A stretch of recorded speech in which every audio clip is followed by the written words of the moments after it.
All right, welcome to the 5th edition of the Coach's Show after Game 5, District Game 1, Coach. Welcome. I'm Zane Powers. Welcome, Head Coach of the Dumas Demons, Aaron Dunnam. Hey, thanks, Zane. Appreciate you having me. Coach, coming off of a big win this past weekend, the Demons defeated the Bushland Falcons 37-14. Coach, a game where the Demons were able to get up 13-0 in the first quarter.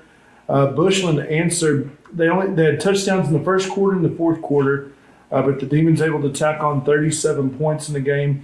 Really a game that, after the Demons got on the scoreboard, were able to control from the opening kickoff. I thought we started fast. That was a deal that, and we've talked about playing complementary football, and I think this was a game that totally was all about that. I mean, I thought we we went down and scored, and then right after that got a pick six and went up, 13-0. So I thought it was a game that we really complemented one another, and we started fast. I think was extremely important. When you play Bushland, the last 4 years, we haven't been able to do that. We started really, really fast, and I know this might be hard to believe as well, but I don't always enjoy a whole lot of football games. I mean, it's pretty rough. This was a game that I actually enjoyed from the start to the finish. A game where, Coach, you had two guys rush for over 140 yards. One of them was your quarterback, Colton Mills. He had 176 yards rushing on 8 carries.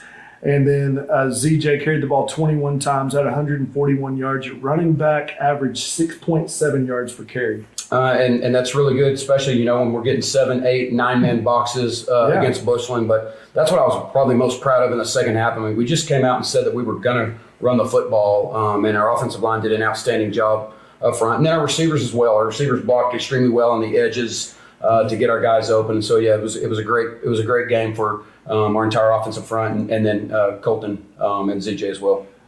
I think you've got to be proud of the way that your defense played. You've been able to force turnovers this season in non-district play. And the last 2 games of non-district play, those you had 2 that directly resulted in touchdowns. Your defense had 2 pick sixes in the last games. We did, and really proud of the way that we're doing on that. We've got to be able to get takeaways. Anytime we can score on defense, that's also a great thing. Just really proud of bend but not break mentality too. I mean, they're in the second half. They got down and were a possibility of possibly making it a one score ball game. But we got off the field. Made a great play there on 4th down and got off the field. So really, really proud of the way that our guys are playing right now. Bushland is a team that, skill player wise, they're always quick. They're extremely athletic, but all evening you guys were able to control them from. And they did have a couple big plays, but at the time that they had the big plays, it didn't hurt because, for one, we had a big lead. Mm-hmm. But it just seemed like we did a good job of containing them, giving them, some of their underneath things, but then being able to attack the ball. I just thought we, our kids just really and played and executed like we knew what the game plan was. That's what we talked to our kids on. The day after the game. It's just our ability to really execute the game plan and just look like we knew what we were doing, where we were going every single time. And so really, really proud of the way our defense played. Again, we say this week after week, but Colton able to spread the ball around to a lot of different receivers during the game for us. I think 8 different guys caught the ball. There was 9 different targets, and again, you look down at the names of guys that had catches, but also even Christian Gonzalez, who was targeted, wasn't able to make the play on that. But those are guys every single week that are going to have multiple snaps. They're guys that on any given night could have big nights of a lot of targets. He's got a lot of weapons that he's able to use as well. I think it just shows our system. There's not one guy that you can target. There's not one guy that you can line up to stop because we've got other guys that can make plays. And I think it also just speaks to just our kids are just able to make plays at any time and not worried about who's getting the ball or who's getting the touches. I think you got to mentally stay prepared for that, and when your number's called, you're ready to make plays, and I think our offense continues to do that. it's amazing to me to watch the game. You know, I'm not here every week at practice. I'm able to come on Monday mornings and kind of see, you know, an idea of what the game plan is going to look like and some triggers of certain things to watch for. But as I'm watching the game and I'm starting to watch things unfold, I go out and see the guy that's supposed to be the long snappers going out to take a punt that I know has played quarterback in the past. And I'm like, is this fixing to be a fake? Nope, he's just going to punt the ball. And my goodness, if he doesn't punt it, it looks like it's the best punt that we've had all season. You've got guys that are stepping up that are making plays that as you're getting to the end of non-district play, you're finding out, okay, we can use guys at different spots. And those are weapons that you can use that people have to watch for. Sure. Well, we start working our special teams early in two-a-days. It's not something that we put on the back burner until the season starts, but sometimes you stumble onto things. You know, we were actually working one of our quick kick punts, and Blake was doing it at that time, and we just he really kicked it well. And so we said, hey, you know, we had another. Juan Carlos is also one of our snappers and does a good job, and so we just made that move right there, and it worked really well for us. Let's go back to one of the plays in the first quarter after the first touchdown. Bushland is throwing a quick pass out to the left side. Tate jumps in front of it, and I mean, immediately as he catches it, I think everybody knew, and this is going back to the house. Talk about your reaction, not as the head coach of the football team, but as a dad. It's hard to do, but it was fun. You know, that's what I talked about when we first started, about how fun the game was.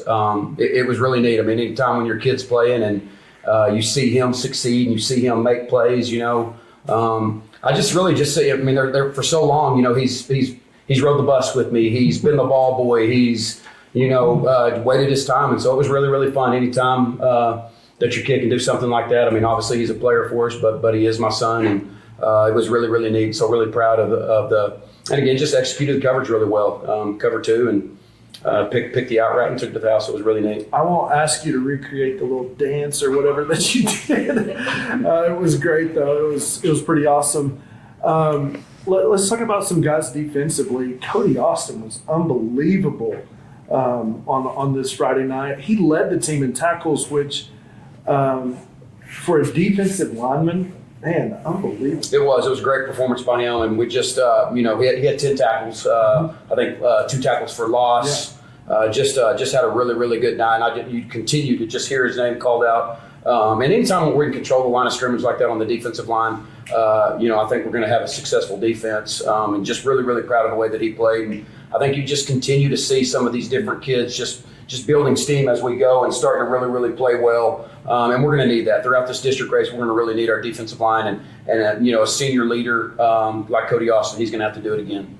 Bushland's a team that we knew was going to try and run a lot of plays. They're so quick getting up to the line and calls. They ran 73 offensive plays, and out of those 73 offensive plays, you have 68 tackles that are made by your team, and I want to mention these guys. Cody Austin had 10.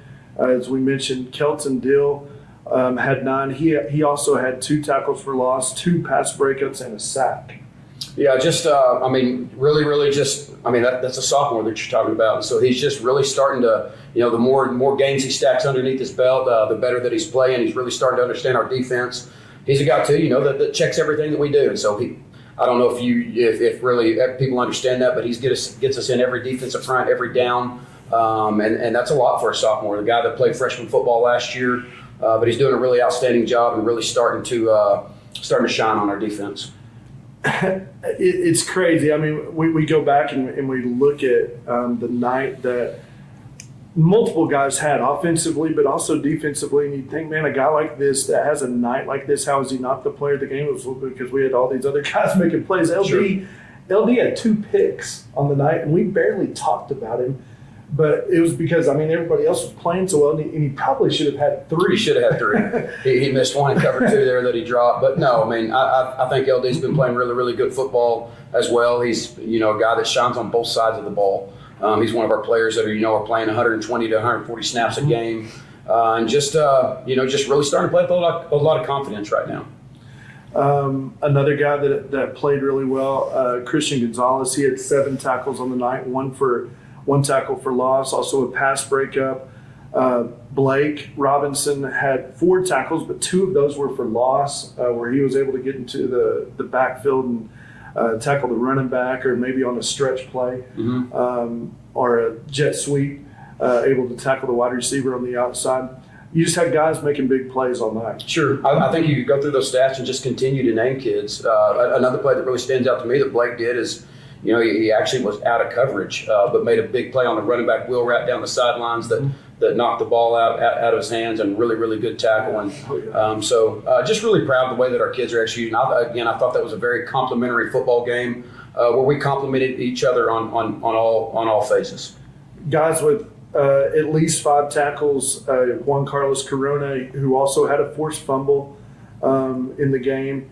He had 6 tackles, 5 tackles for your linebackers, Shooter Kuhn, Ray Thornburg, and then another defensive lineman, Chris Jimenez, also had 5 tackles as well. Chris is a player that that we're really glad that we have right now. He's a kid that played for us his freshman year, didn't play, and now here he is, a senior coming back. He's actually starting for us on both sides of the football right now. He's our tight end and H-back, and because of some things that went on in the Canadian game, we found him. He played defensive end when he was a freshman, but he hadn't played any of that since. But got put into the game, and I think we've really found what's really working for us with our defensive line, and he's one of the guys that's really, really playing well right now. And then I've got to mention him. Christian Saldana made a big tackle on one of the kick returns. He made a huge tackle, and then he had also gotten chewed a little bit earlier in the game by me, and then came on and did some really good things. So the tackle was really, really good. I mean, it was probably going to the house if he didn't jumped up on his neck and pulled him down. So it was a really good play. Well, Coach, let's move on. It was a big win over Bushland, first in program history over who I feel like has been a program that's been extremely successful over the past few years, and they're a playoff team. They're going to make the playoffs in 3A, and as they have over the past few years, they'll probably make a deeper run. They will. A good football team. Again, the only thing I think is different with Bushland right now is obviously they're going through they're rotating quarterbacks right now. Quite hadn't found exactly what they want to do, but everywhere else on the field, from their defensive line to their offensive line to their skill kids, I mean, same Bushland team that we've always seen, and that executes well. And so it was a really good win for us, one that we hadn't had in the last 4 years. Well, let's talk about Thursday's opponent. It's a team that has been successful in close games against the Demons after they dropped back down to Class 4A. I know that it was something that you mentioned to your team today. It's the Randall Raiders. It's a team that plays tough. I feel like they have played with a chip on their shoulder since they've dropped back down, since West Plains has opened. And they've played with something to prove every time that they come out. What else are you looking for out of tonight's opponent? Well, this will be no different. We're going to get the same Randall team, a team that plays extremely hard, that executes well. I actually just talked to our team about this. I mean, they're giving up 11.6 points a game on defense. We're giving up 12 points a game. Their offense is averaging quite a few points. Ours is up around 40 points as well. So something's got to give. We've been in really, really close games. I mean, a 13-14 game, a 13-17 game, a 21-17 game, and so I think this will be a really hard fought ball game, and so I just expect our kids to come out and play really well. But they're going to get one as well. They're going to get a Dumas football team that likes to play physical style of football as well. And just excited about what a opening district game matchup this one will be. Let's talk defensive side of the ball. What do you think is going to be key for the Demons as they face this Randall offense? I think we've got to do a great job of keeping the explosive plays down to a minimum. You've got to make them earn everything that they've got to do. That they do a lot of motioning. They move around, and so we've got to do a great job of just realizing that and not getting misaligned. And then I always want to be. We want to be able to make them one dimensional. I mean, I think we've got to have to be able to stop the run game, be physical in that, and then adjust whatever else they're doing. They don't bring back many starters on offense. Of course, their quarterback, Casey Benton, and I think a number 12 wide receiver. Yeah. But outside of that, they do bring some explosive players. We know Phoenix Sherwood is a guy that is a burner. He's a track guy. one of the fastest kids in 4A. He is. I mean, he's a 10-400 kid and lines up at wide receiver. They like to find different ways to get him the football. They like to, motion him and run jet sweeps to him and then push him vertical down the field. So we've got to always understand where he's at. We've got to do a great job of being able to control him, and that's what I talked about, the explosive plays. I mean, anybody that runs a 10-4 has the ability to get open. So we're going to have to do a really good job of understanding where he's at and then just being able to adjust to their motion. So moving to the offensive side of the ball, what's going to be key for the Demons to move the ball and score against this Raider defense? I think we've got to protect the football. I mean, we cannot give Randall any more possessions than they need, than what they're going to get throughout the game. And then we've got to, so protecting the football is key. And then I think we've got to establish a run game, just like we talked about in the Bushland game. And we knew they were going to give us 7, 8, and 9-man fronts. But we were still determined to run the football. And I think we've got to be able to do that. And then, when we decide to throw the football, that I think we've got to make sure that we get open and be able to just, run the game plan. Well, Coach, it's going to be a good one. Does anybody have any questions you want to ask Coach? We've got a studio audience today. Okay. Well, let's go ahead and take a break. When we come back, second half of the Coach's Show with Coach Zane.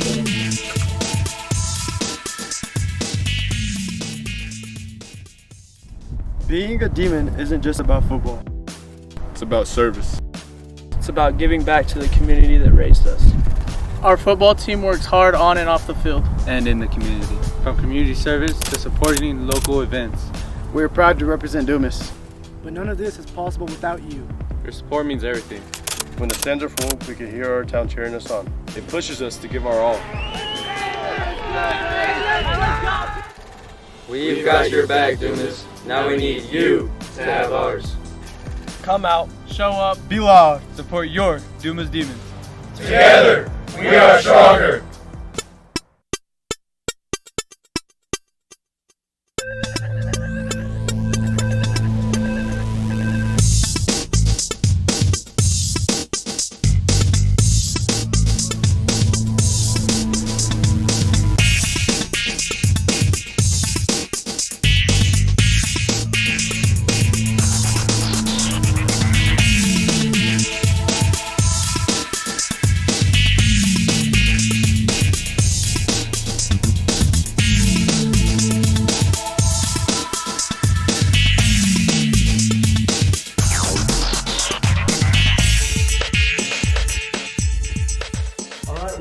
Second half of the Coach's Show.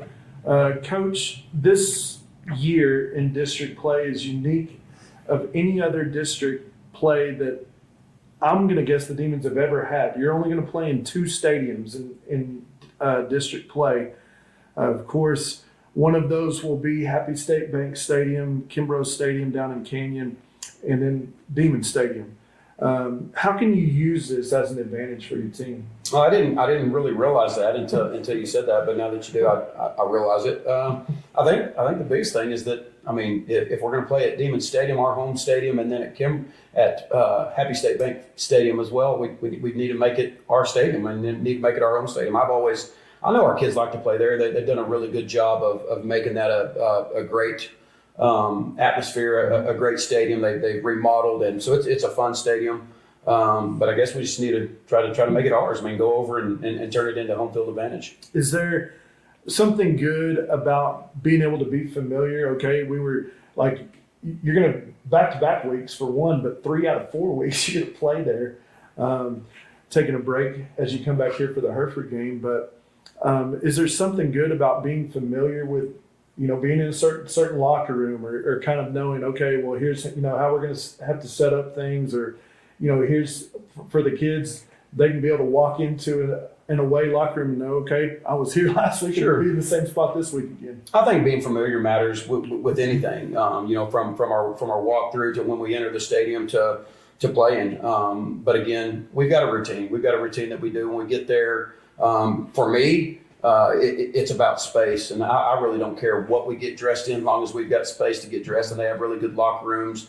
But again, we get there. We get to our stadiums at 4:00. We go walk the field and we get ourselves familiar with all of our surroundings, and then the process starts. And so I don't know that we can really focus too much on where we're playing. I mean, I know a football game will be played, and the Demons are going to show up. We're going to play an opponent. So We've had over these last couple away games that we've had really good crowds that have followed the Demons.